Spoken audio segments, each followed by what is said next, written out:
எல்லாருக்கும் வணக்கம். உங்களுக்காக சொல்லிட்டு இருக்க என்னுடைய பெயர் இந்து. எல்லாரும் நல்ல உடல் நலத்துடனும் மனமகிழ்ச்சியுடனும் இருக்கணும். வாங்க, நாம சிந்தனை பெட்டகத்துல பின்தொடரும் ஆசைகள் கதையினுடைய 5வது பாகத்தை பார்க்கலாம். அந்த கோயிலிருந்து வேக வேகமா வெளியில வராங்க குருவோட அம்மாவும் அப்பாவும்.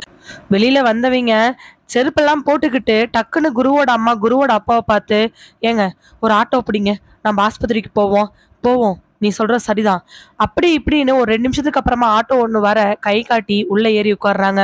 எங்க சார் போகணும்? எஸ்எஸ் ஹாஸ்பிட்டலுக்கு போகணும்ப்பா. சரிங்கம்மா சொல்லிட்டு ஆட்டோக்காரர் வண்டி எடுக்கவே சாமி இன்னொரு முறை உள்ள இருந்தே கும்பிட்டுட்டு தான் கையில இருக்கக்கூடிய மந்திரிச்ச பொருட்கள் தாலி எல்லாத்தையும் எடுத்து ஒரு கவர்ல வச்சுக்கிட்டு அங்கிருந்து கிளம்புறாங்க. போனை எடுத்து குருவோட அம்மா குருக்கு கால் பண்ண குரு போன் அட்டன் பண்றாரு. குரு எங்க இருக்க? ஆபீஸ்ல தான்மா. ரேணுட்டு ஏதாவது போன் வந்துச்சா? இல்லையேம்மா. ரேணுவோட வீட்டுல இருந்து? இல்லம்மா. சரி, நீ எஸ்எஸ் ஹாஸ்பிட்டல் வந்துரு. அம்மா என்னாச்சுமா? ரேணு நல்லா இருக்கார்ல? குரு எதுவுமே சொல்றதுக்கு இப்ப நேரம் இல்ல, அம்மா சொல்றது மட்டும் கேளுக்கண்ணா. லீவை போட்டுட்டு சீக்கிரமா எஸ்எஸ் ஹாஸ்பிட்டலுக்கு வந்துரு, எதுனாலும் அங்க பேசிக்கலாம். அம்மா எதுவும் பிரச்சனையாம்மா? எந்த பிரச்சனையும் கிடையாது, நீ ஹாஸ்பிட்டலா நம்ம பேசிக்கலாம். போன் வச்சதுக்கு அப்புறமா இன்னும் பரபரப்பா இருக்கிறாங்க பக்கத்துல இருக்கக்கூடிய குருவோட அப்பா. கொஞ்சம் பொறுமையா இரு பாலாமணி, எதுவும் நீ கவலைப்படாத, எல்லாம் நல்லதாவே நடக்கும். இல்லைங்க, இனி நம்ம சரிப்பட்டு வராது. நான் சம்மந்திக்கு ஃபோன் பண்ணேன், அவர் அப்பதான் ரேணுவை ஹாஸ்பிட்டல் கூட்டு போற விஷயத்த சொன்னாரு. நான் கூட ஏதோ 2-3 நாள் கழிச்சு நல்ல நாளை பார்த்து பண்ணிக்கலாம்னு நினைச்சேன். இனி விட முடியாது. அதனால்தான் சாமியார் கிட்ட மந்திரிச்சு தாயத்தை வாங்கிட்டு தாலி ஒன்றை வாங்கிட்டு சாமி காலில் வச்சு போயிட்டு இருக்கிறேன். ஆஸ்பத்திரி இருந்தாலும் பரவாயில்ல, ரேணுவோட கழுத்துல தாலி கட்ட வச்சிட வேண்டியதான். எந்த தடவை வரப்போகுது என்ன? அவன் வரக்கு ஒரு 1/2 மணி நேரம் ஆகும், நாம ஒரு 20 நிமிஷம் ஆகுமா? ஹாஸ்பிட்டல் போன உடனே என்னன்னாலும் பரவாயில்ல, கையில கூட தாலி கட்டிட வேண்டியதுதான். நம்ம கையில இந்த தாயத்து இருக்கிற வரைக்கும் நமக்கு எதுவுமே ஆகாது. ஏற்கனவே நம்ம மந்திரிச்சு வச்சது. அது மட்டும் இல்ல, குரு அந்த ஆத்மா எதுவுமே பண்ணாதுன்னு சாமியார் சொல்லியிருக்கிறாரு. சீக்கிரமா நம்ம போயிடலாங்க. சரிம்மா, ரேணு பாதுகாப்பா இருந்தா சரி, கவலைப்படாதீங்க. ரேணுக்காகவும் அங்க பூஜை நடந்துகிட்டு தான் இருக்குது. சாமியார் கொடுத்துருக்கூடிய தாயத்தை கொண்டே ரேணு கையில கட்டிட்டோம்னா எந்த பிரச்சனையும் இல்லை. தாலி கழுத்துல ஏறினாலே ஆத்மாக்கள் விட்டு போயிருமாமா. இதெல்லாம் நம்புற மாதிரியா இருக்கு. டக்குன்னு சொல்லிட்டு டிரைவரை பார்க்க, டிரைவர் அப்பப்ப கண்ணாடியில் பார்த்து என்னன்னு கேட்கலாமா வேண்டாமாங்கிற முகபாவனையில் இருக்க டக்குன்னு பேச்ச மாத்திடுறாங்க குருவோட அம்மா. ஆட்டோ ஹாஸ்பிட்டல் நோக்கி போயிட்டே இருக்குது. குரு ஒரு 5 நிமிஷத்துலயே எமர்ஜென்சி சொல்லி லீவு போட்டுட்டு பைக் எடுத்துக்கிட்டு ஹாஸ்பிட்டலை நோக்கி போயிட்டு இருக்கிறாரு. ஐசியூ வார்டுக்கு வெளியில் நின்றுட்டு இருக்கக்கூடிய ரேணுவோட அம்மா அப்பாவுக்கு ஒரே பதட்டமா இருக்குது. அட்மிட் பண்ணி ரொம்ப நேரம் ஆயிடுச்சு. பாத்ரூம்ல வலிக்கி மண்டையில் அடிபட்டதுக்கு எதுக்காக இவ்வளோ நேரம் ஆகுதுன்னு அவங்களுக்குள்ள ஒரே பரபரப்பு. கரெக்டா அதே நேரத்தில் நர்ஸ் ஒருத்திங்க வெளியில வர, அம்மாடி பிள்ளைய ஐசியூல வச்சிருக்கிறாங்கம்மா, ரொம்ப நேரம் ஆயிருச்சு, என்ன ஏதுன்னு சொன்னா கொஞ்சம் மனசு நிம்மதியா இருக்கும். சார், நாங்க எதுவும் சொல்லக்கூடாது, டாக்டர் வந்து உங்ககிட்ட எல்லாத்தையுமே கன்வின் பண்ணுவாரு. இன்னும் பரபரப்பா நின்றுட்டு இருக்கிறாங்க. கிட்டத்தட்ட ஒரு 5 நிமிஷம் ஆனதுக்கு அப்புறமா டாக்டர் வெளியில வர 2 பேரும் ரொம்ப ஆவலா போய் டாக்டர் கிட்ட நிக்கிறாங்க. வெளியில வந்தவரு தான் போட்டிருக்கக்கூடிய ஸ்டெதஸ்கோப் எடுத்து கையில வச்சுக்கிட்டு, சார் உங்க பொண்ணுக்கு மண்டையில மொத்தமா 3 இடத்துல அடிபட்டு இருக்குது. அதுல 2 இடத்துல இருந்து ரத்தம் வந்துடுச்சு. ஆனா அடியிலிருந்து ரத்தம் வரல. அங்க ரத்தம் ஏதாவது கிளாட் ஆயிருக்குமோ நாங்க சந்தேகப்படுறோம். ஏன்னா அந்த இடத்துல அவங்களுக்கு கொஞ்சம் பாக்குறதுக்கு கலர் சேஞ்ச் ஆன மாதிரி இருக்கு. அடிமண்டையில் அடிபட்டுச்சுன்னா ரொம்ப சிரமமான விஷயம், என்ன வேணாலும் எப்ப வேணாலும் நடக்கலாம். அதனால நம்ம ஒரு எம்ஆர்ஐ ஸ்கேன் எடுத்து பார்த்தது நல்லதுன்னு நினைக்கிறேன். ஏற்கனவே அடிப்பட்ட இடத்துல முடியெல்லாம் எடுத்துட்டு நாங்க கட்டு போட்டிருக்கிறோம். எம்ஆர்ஐ ஸ்கேனுக்கு போக முடியுமான்னு செக் பண்ணிக்கிறோம். முடியாத பட்சத்துல நம்ம என்னன்னு பார்த்துதான் ஆகணும். ஐயா, என்ன வேணாலும் பண்ணுங்க, ஆனா புள்ளை எப்படியாவது காப்பாத்திருங்க ஐயா. ஸ்கேன் ரிப்போர்ட்ல வரட்டும், அதுக்கப்புறம் நம்ம ட்ரீட்மெண்ட்டை எந்த அளவுக்கு கொடுக்கணும்னு நம்ம துரிதப்படுத்தலாம். ஐயா, கேட்குறேன்னு தப்பா எடுத்துக்காதீங்க, புள்ள நல்லா இருக்கிறல்ல? என்னம்மா மண்டையில பெரிய அடின்னு சொல்லியிருக்கேன், நல்லா இருக்கிறாங்களான்னு கேட்குறீங்க. ஆஸ் அ டாக்டர் அவங்ககிட்ட மறைக்கலாமா இல்லை மறைக்க கூடாதான்னு எனக்கு தெரியல. பட் பின்னாடி ஏதாவது ப்ராப்ளம் ஆயிடக்கூடாதுங்கிறதுக்காக உண்மையை சொல்ல வேண்டியதா இருக்கு. ஒரு சில பேரண்ட்ஸ் என்னாச்சுன்னு கேட்குறாங்க, நாங்க அவங்க மனசு கஷ்டப்படக்கூடாது அப்படிங்கறக்காக அப்படி இப்படின்னு மழுப்புறோம். கடைசியில பேஷண்டோட ஒரிஜினல் நிலைமையை கொஞ்சம் சொல்லும் பொழுது, நீங்க அப்பா அப்படி சொன்னீங்களே, இப்போ இப்படி சொல்றீங்களே, என்ன பண்ணீங்க, காசுக்காக பண்ணீங்களான்னு கேட்குறாங்க. அதனாலதான் நாங்க எதையுமே மறைக்கிறது கிடையாது. உங்க பொண்ணோட நிலைமை கிரிட்டிக்கலா தான் இருக்கு. இனி ஸ்கேன்லாம் எடுத்து பார்த்து ட்ரீட்மெண்ட் கொடுத்து பார்க்கலாம். எதுவா இருந்தாலுமே கொஞ்சம் ட்ரீட்மெண்ட் கொடுத்ததுக்கு அப்புறம் தான் தெரியும், வெயிட் பண்ணுங்க சொல்லிட்டு அவர் போனதுக்கு அப்புறம் ரேணுவோட அம்மா அப்பாவோட கண்கள்ல கண்ணீர். ஏற்கனவே 2 பேர் அடிபட்டு இருக்காங்க, இதுல ரேணு இப்படி கிடக்குறாளேன்னு ஒரே மன வருத்தம். இப்பதான் ரேணுவோட அம்மாவுக்கு தன்னோட நாத்தனார் சொன்ன விஷயம் ஞாபகம் வருது. ஏற்கனவே நடந்த விஷயங்கள் எல்லாமே ஒன்னொன்னா ஞாபகம் வரும். ஒருவேளை இந்த கல்யாணத்தினால தானா கல்யாணத்தை நிறுத்திட வேண்டியதாங்கிற முடிவுக்கு வராங்க ரேணுவோட அம்மா. ஆட்டோ வேகமா போயிட்டு இருக்க, தம்பி இன்னும் கொஞ்சம் வேகமா போங்களே. அம்மா இதுக்கு மேல வேகமா போக முடியாதுங்க. ஹாஸ்பிட்டல் போறதுக்கு எவ்வளவு நேரம் ஆகும்? எப்படி இன்னொரு 20 நிமிஷம் ஆகுமா? 20 நிமிஷமா? என்னப்பா வண்டி எடுத்து 10 நிமிஷம் ஆச்சே. நீங்களே பாருங்கம்மா, டிராஃபிக்கா இருக்கு, நான் என்ன பண்ண முடியும்? கொஞ்சம் வேகமா போங்க தம்பி, கொஞ்சம் அவசரம். ஆ சரிங்கம்மா. வண்டி அப்படியே மெல்ல மெல்ல போயிட்டு இருக்குது. ஒரு 3 நிமிஷத்துக்கு அப்புறமா வண்டி இடது பக்கமா போகணும், ஆனா வலது பக்கமா போகுது. வலது பக்கமா போறத புரிஞ்சுக்கிட்ட குருவோட அப்பா, தம்பி இடது பக்கமா போகணும், வலது பக்கமா போறீங்க. எதுவுமே பேசாம டிரைவர் வாட்டுக்கு வண்டி ஓட்டிட்டு இருக்கிறாரு. என்னாச்சு?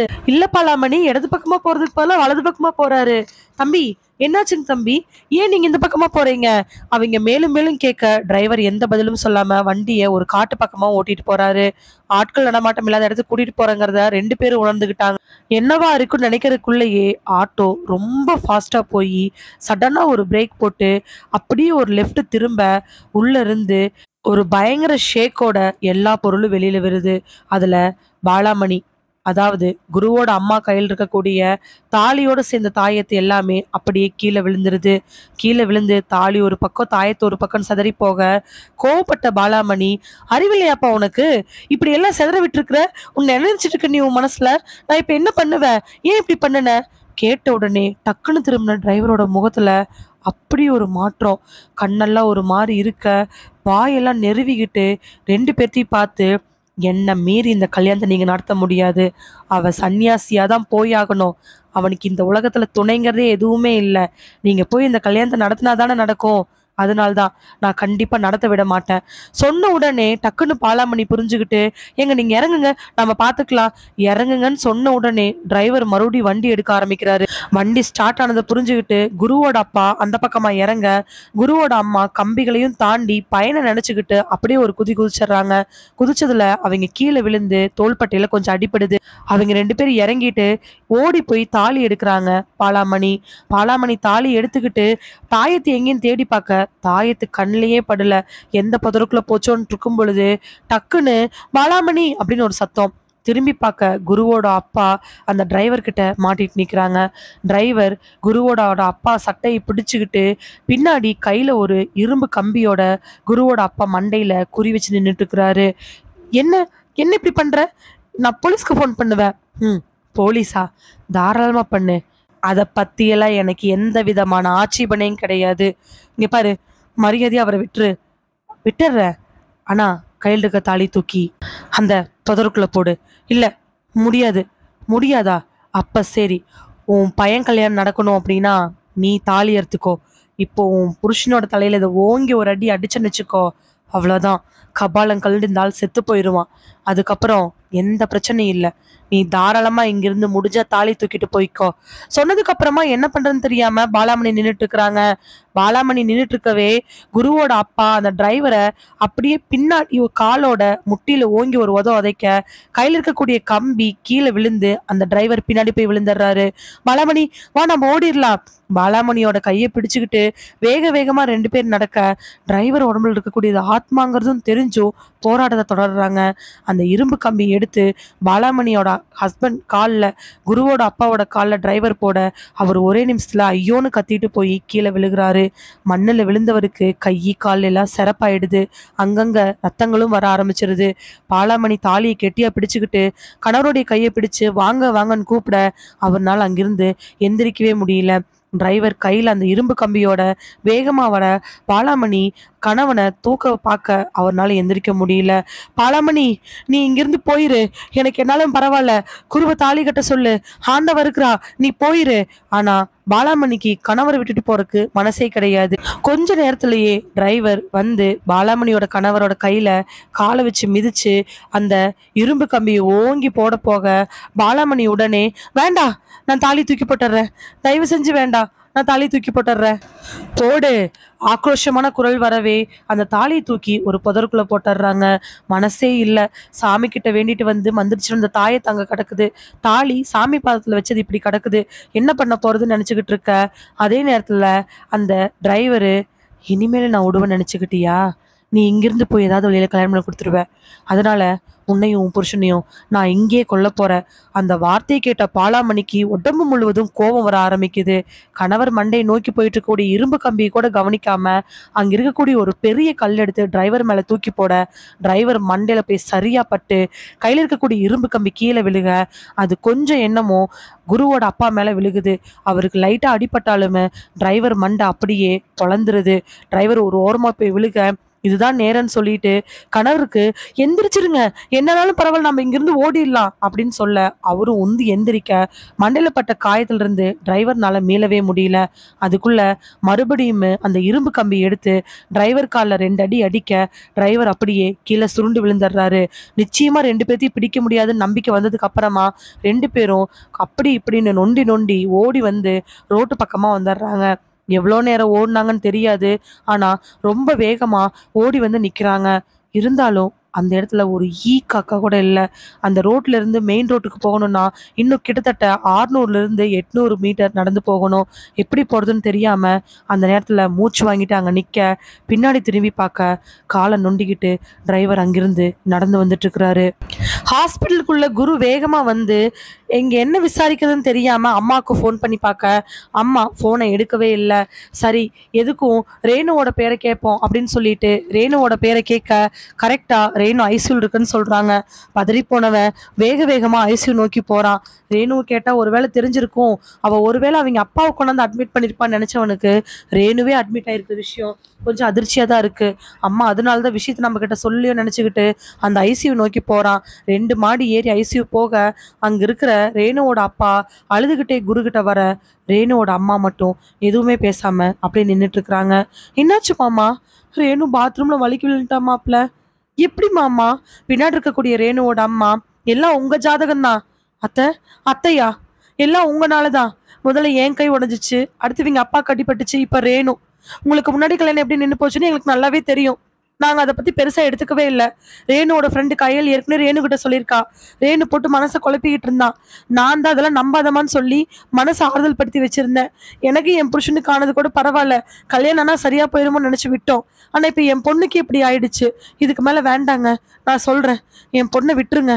உங்க ஜாதகமாச்சு நீங்களாச்சு என்னமோ பண்ணுங்க. இப்பவே இப்படின்னா கழுத்துல தாலி ஏறிட்டா? அத்தை என்னென்னமோ பேசுறீங்க. குரு பேசும் பொழுதே உள்ள இருந்து நர்ஸ் ஒருத்தங்க வெளியில வந்து, ஐசிக்கு முன்னாடி ஏங்க சத்தம் போட்டுட்டு இருக்கீங்க?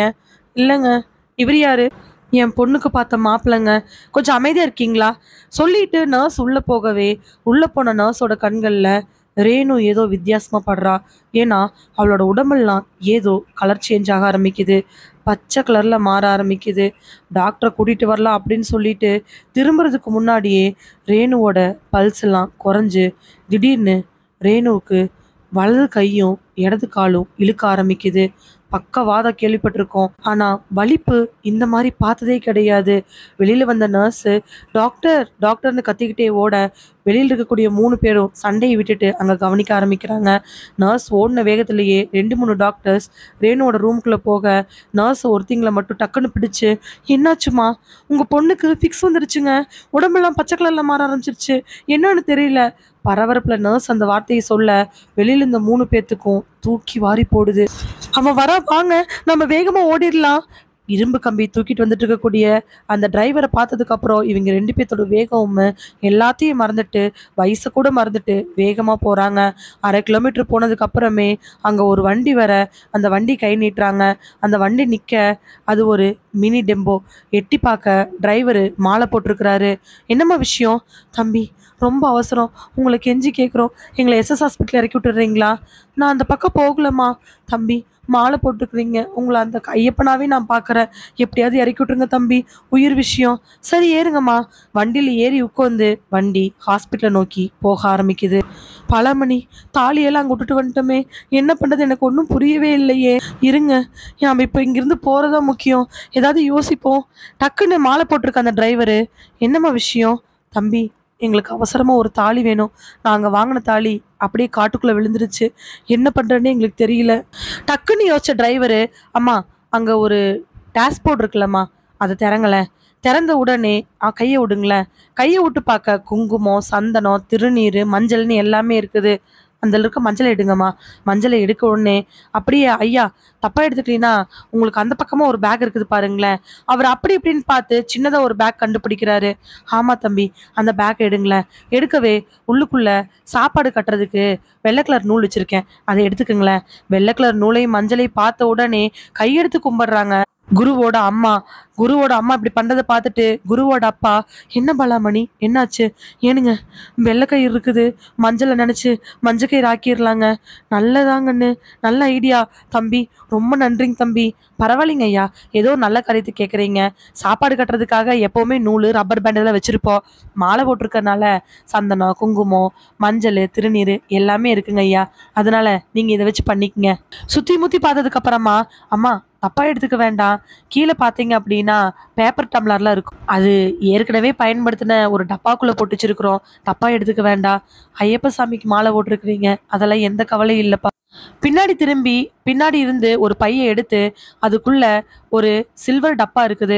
சில்வர் டப்பாவை திறந்து பார்க்க அதில் யூஸ்டு சில்வர் டம்ளர், யூஸ் பண்ணாத பேப்பர் கப்பெல்லாம் இருக்குது. அதுலேருந்து ஒரு பேப்பர் கப்பை எடுத்து தண்ணி வாங்கி தண்ணியில் அதை ஒரு வாட்டி கழுவிட்டு மஞ்சளை போட்டு அந்த கயிறை தாலிக்கு எவ்வளோ நேரம் திரிக்கணுமோ திரிச்சு ஊற வைக்கிறாங்க. அம்மா விட்டுருங்க, இப்படி போறதுக்கு இன்னொரு 7 நிமிஷம் ஆகும், அது வரைக்கும் ஊறட்டுமே. ரொம்ப நன்றிங்க தம்பி. சொன்ன நேரத்துக்கு வண்டி போய் நிற்க அந்த மஞ்சள் கயிறு எடுத்து அந்த பையன்கிட்ட கொடுத்து அந்த பையன் கையால் வாங்கிட்டு ஹாஸ்பிட்டலை நோக்கி ஓட ஆரம்பிக்கிறாங்க. ஐசியூ வார்டு எங்கேன்னு விசாரிச்சுக்கிட்டு ஐசியூ வார்டை நோக்கி போக ஏற்கனவே அங்கே குரு அவனோட மாமனார் மாமியார் கிட்ட ஆர்கியூ பண்ணிக்கிட்டு இருக்கிறான். அவங்க எல்லாம் அழுதுகிட்டு இருக்க டக்குனு இவங்க நேரம் போய் நிற்க, வாங்க நல்லா வாங்க, ஜாதகம் பார்த்தோம், அதை பார்த்தா இதை பார்த்தேன்னு சொன்னீங்களே, என் பொண்ணு கொல்றக்காக தான் பார்த்தீங்களா? ரேணுவோட அம்மா இந்த கேள்வி கேட்ட உடனே, சம்மந்தி ஒரு நிமிஷம் பொறுங்க, எல்லாத்தையும் நான் விளக்கமா சொல்றேன். அதுக்கு முன்னாடி நான் முக்கியமா ரேணுவை பார்த்தே ஆகணும். உசுருக்கு போராடிட்டு இருக்கிற உசுரு உள்ள கிடக்குது, போங்க. நீங்க உங்க வீட்டுக்காரும் உங்க பையன் எல்லாரும் பார்த்து என் பொண்ணை கொல்லுங்க, அதுக்காக வந்திருக்கீங்க. சம்மந்தி தப்பா எடுத்துக்காதீங்க, நீங்க 2 பேர் நான் சொல்ற விஷயத்த கேட்கணும். இப்ப நம்ம சண்டை கட்டுற நேரத்துல இல்ல, ரேணுவை காப்பாத்துற நேரத்துல இருக்கிறோம். காப்பாத்துறதா? எப்படி? போன வாட்டி ஒரு பிள்ளையை பார்த்தீங்களே, அவங்க அப்பா செத்த மாதிரி என் பொண்ணு செத்ததுக்கு அப்புறமா டக்குன்னு ரேணுவோட அம்மா இப்படி கேட்டுட்டு இருக்கவே ரேணுவோட அப்பா, கொஞ்சம் அமைதியா இருக்கியா? என்னங்க அமைதியா இருமா, சொல்லுங்க சம்மந்தி, என்ன விஷயம்? நான் ஒரு சாமியார்கிட்ட போயிருந்தேங்க. அந்த சாமியார் இந்த பிரச்சனைக்கெல்லாம் தீர்வு வேணும்னா இவங்க இடத்துக்கு உடனே கல்யாணம் ஆகணும்னு சொன்னார். என்னது, கல்யாணம் ஆகணும்னு சொன்னாரா? கோவமா ரேணுவோட அம்மா முன்னாடி வர, ஆமாங்க, தாலி கழுத்துல ஏறிட்டா எந்த பிரச்சனையும் இல்லைன்னு சொன்னாரு. நான் நம்ப மாட்டேங்க, உங்க பையனுக்கு ஏதாவது தோசை கழிக்கிறேன்னு சொல்லி தாலியை கட்ட சொல்லி என் பொண்ணை கொண்டுருவீங்க. அப்படிலாம் எதுவுமே நடக்காதுங்க. உங்க பொண்ணுக்கு இதுக்கப்புறம் சின்ன ஒரு காயம் வந்தா கூட நான் பொறுப்பு, நீங்க என்ன வேணாலும் பண்ணிக்கலாம். என் பொண்ணு போனதுக்கு அப்புறம் உங்களை பண்ணி எனக்கு என்னங்க பிரயோஜனம்? நான் இந்த கல்யாணத்தை நடத்தவே விட மாட்டேங்க, நீங்க என்ன வேணாலும் பண்ணிக்கங்க. இதுக்கு மேல நடத்துன்னு நினைச்சீங்கன்னா நான் செத்து போயிடுறேன், அதுக்கப்புறம் என் பொண்ணு சாகிறத என் கண்ணால் நான் பார்க்கணுங்கிற அவசியம் இல்ல. எவ்வளவு தூரம் சொல்லியும் ரேணுவோட அம்மா இந்த கல்யாணத்துக்கு ஒத்துக்கவே மாட்டேங்கிறாங்க. பல வழிகளில் வந்திருக்கக்கூடிய தடைகளை எல்லாம் தாண்டி வந்துட்டு இப்ப ரேணுவோட அம்மா ஒத்துக்காதது ஒரு மிகப்பெரிய வழியா இருக்குது. இன்னும் ஐசியூ ரூமுக்குள்ள ரேணு ரொம்ப சீரியஸ் ஆயிட்டே போறா அப்படிங்கிற விஷயம் கூட குருவோட அம்மா அப்பாக்கு ரொம்ப கஷ்டமா தான் இருக்குது. இதுக்கெல்லாம் ஒரே தீர்வு இந்த தாலியை கட்டுறதுதான். எப்படிங்க ஐசியூ ரூம்குள்ள 2-3 டாக்டர்ஸ் நர்ஸ் இருக்காங்க, உள்ள விடுவாங்களா? இதே மாதிரி கேள்விகள் திரும்ப திரும்ப வர கடைசியா, தங்கமணி கொஞ்சம் வாய மூடு, ரேணுவோட அப்பா ரேணுவோட அம்மாவை அடக்கவே அவங்க கொஞ்சம் அமைதியாயிடுறாங்க. சம்மந்தி நீங்க இப்ப என்ன சொல்றீங்க? இந்த தாலியை மாப்பிள்ள ரேணு கழுத்துல கட்டணும் அதானே? நான் ரெடி. ரொம்ப நன்றிங்க சம்மந்தி, ஆனா உடனே கட்டணும். உள்ளுக்குள்ள டாக்டர்ஸ் எல்லாம் இருக்காங்களே, நாம் எப்படி கட்ட முடியும்? ரேணுவோட உயிரை காப்பாத்தி ஆகணும்னா நாம் இதைத்தான் பண்ணி ஆகணும். இந்த கல்யாணத்தை நடத்தக்கூடாதுங்கிறதுக்காக பல தீய சக்திகள் இந்த மாதிரி பண்ணுது, அதை தடுக்கணும். அந்த கல்யாணத்தை நிறுத்துறதுக்கு ரேணுவோட உயிரை கூட பறிக்கலாம். பாத்தீங்களா, நான் சொல்லல? தங்கமணி நீ பேசாதன்னு சொன்ன. மறுபடியும் ரேணுவோட அப்பா சொல்ல, சரி சம்மந்தி, யாராவது வெளியில வரட்டும், நாம உடனே போய் சொல்லும் பொழுதே டாக்டர் ஒருத்தர் வெளியில வர, இதையெல்லாம் எதையும் கண்டுக்காம குருவோட அம்மா குருவோட கையை பிடிச்சு உள்ள இழுத்துட்டு போறாங்க. ஏங்க எங்கெங்க உள்ள போறீங்க? ஐசியூ ரூமுக்குள்ள. சார் எதுவாக இருந்தாலும் பேசிக்கலாங்க சார், இதுக்கு நீங்க எங்களுக்கு என்ன தண்டனை கொடுத்தாலும் நாங்க வாங்கிக்கிறோம், என்ன வேணாலும் பண்ணிக்கங்க, ஆனா ஒரு நிமிஷம் பொறுங்க. குருவோட அம்மா கையை பிடிச்சு இழுத்துட்டு போகவே குருவோட அப்பா ரேணுவோட அம்மா அப்பா டாக்டர்ஸ் எல்லாரும் உள்ள போயிடுறாங்க. ஐசியூ வார்டுக்குள்ள இப்படி அத்துமீறி வருதுங்கிறது யாருமே பண்ணக்கூடாது. இருந்தாலும் நடக்கக்கூடிய சூழ்நிலை குருவோட அம்மாவுக்கு மட்டும்தான் தெரியும். என்னங்க பண்றீங்க? இப்பதான் பேஷண்டோட ஃபிக்ஸ் ஓரளவுக்கு நின்று இருக்குது, அவங்க இப்பதான் நார்மலுக்கு வந்துட்டு இருக்காங்க, நீங்க என்ன இப்படி பண்ணிட்டு இருக்கிறீங்க? அதுக்கப்புறமா குருவோட அப்பா ரேணுவோட அப்பா எல்லாரும் மற்ற டாக்டர்ஸை சமாதானப்படுத்தவே குருவோட கையில தாலியை கொடுக்குறாங்க. குருவோட அம்மா, மா நிஜமாலுமே வாமா, கட்டு அம்மா, கட்டுடா, சொன்ன அடுத்த நிமிஷம் குரு ரேணுவோட கழுத்துல தாலி கட்டுறாரு. தாலி எடுத்துட்டு போய் ரேணுவோட கழுத்துக்கு பக்கத்துல வச்சுக்கிட்டு ஒரு முறை அம்மா அப்பா மாமனார் மாமியார் எல்லாத்தையும் பார்க்க கட்டு அப்படிங்கிற வார்த்தை மட்டும்தான் 3 பேர்த்துட்டு வந்து ரேணுவோட அம்மா பதட்டத்துல அப்படியே நின்றுட்டு இருக்க. கடைசியா ஒரு முறை அம்மாவை பார்க்க, மா கட்டுப்பா.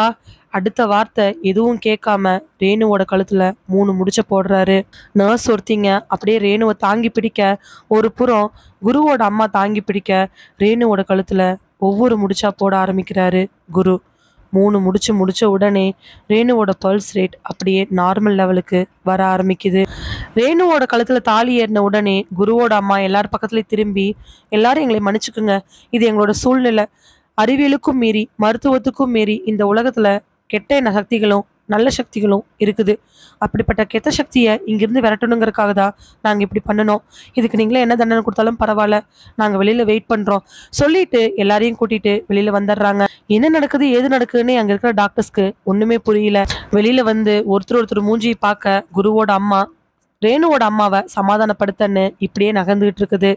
கிட்டத்தட்ட 5 மணி நேரம் ஆயிடுது.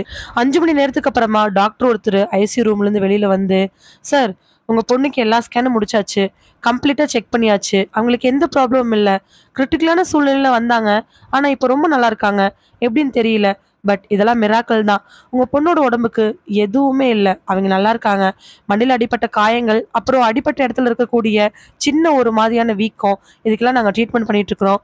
நீங்கள் கட்டெல்லாம் போட்டு கொஞ்சம் அவங்க வலியெல்லாம் பொறுத்ததுக்கப்புறம் நாளைக்கு காலையில் டிஸ்சார்ஜ் பண்ணிக்கோங்க, எந்த பிரச்சனையும் இல்லை. சொன்னதுக்கு அப்புறம் தான் எல்லாருக்கும் உயிர் வருது. கொஞ்சம் கொஞ்சமா ரேணுவோட அம்மாவும் இதை ஒத்துக்க ஆரம்பிக்கிறாங்க. ஜாதகம் பார்த்தது சாமியார் சொன்னது எல்லாத்தையுமே பல முறை விளக்குறாங்க குருவோட அம்மா. இப்படியே 2 நாள் ஹாஸ்பிட்டல்ல சமாதானம், சரி சந்தோஷம், இல்லை முடியாதுன்னு அப்படி இப்படின்னு அப் அண்ட் டவுன்ஸோட போயிட்டு இருக்குது. அடுத்த நாள் காலையில டிஸ்சார்ஜ். ரேணு கண்ணை முழிச்சு ரொம்ப நேரம் ஆயிடுச்சு. கண்ணை முழிச்ச ரேணுவோட கழுத்துல தாலி. அவளுக்கு ஒண்ணுமே புரியல. அதுக்கப்புறமா குரு கொஞ்சமா எல்லாத்தையும் புரிய வைக்கிறாரு.